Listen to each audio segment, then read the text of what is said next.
Hi, Dyslexic Genius here, Brett Hurt. I'm back on the ground up restoration of the home. And the problem I had run into was that the lead screw right here that fits over the mandrel shaft here was rusted in place. You can see some rust on the mandrel, like right in here, you see all this rust. It was all rusted in place. And I loathed to put any heat on anything. And I thought, well, I could knock off the mandrel here, the end piece, but you have a tendency to bend the mandrel shaft. So I used blast off and mouse milk over a long period of time, being extremely patient because I loathe to put any heat on anything. Because all this is mounted all in here like that, and there's no way to get here. So what I was doing is I was lifting it up and trying to inject mouse milk or blast off right here to get it to drain down.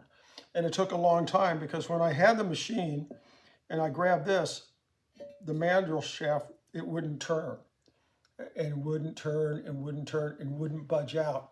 And after a long period of time of doing that, just being very patient, one day it just went pop. I felt a little give, so I pulled and it all came apart. You don't want to force things on phonographs. And that's one of the problems people have. They have a tendency to force, and you never want to force. The other problem was the end bearing here to the mandrel shaft. This is the end gate, was rusted in here. And this is all corroded.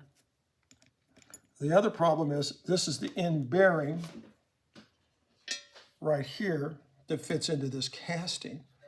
And if you look closely, you'll see a line right there where somebody tried once in his life to put a pair of pliers on. Well, that puts a burr, and it won't let this bearing slide. This bearing is supposed to be able to slide in and out smoothly. So what I did was, it would turn in place. I gently took my file, rounding it this way. I used a fine cut file, and then I rounded off these edges, and then I got that to pop out. Now on the lathe, I'll hook this up and clean all this up and fix the more burrs that are on there so this will slide in and out smoothly, because this is the adjustment to the play of the mandrel shaft and the mandrel. You know, you have to be careful when you're taking things apart, and you have to go, I don't want to use a big hammer, because I have seen people take a punch and try to knock these out, and guess what breaks? This part of the casting. You know, this hobby's a lot of fun, and I just wanted to point that out, and that's my tip for the day.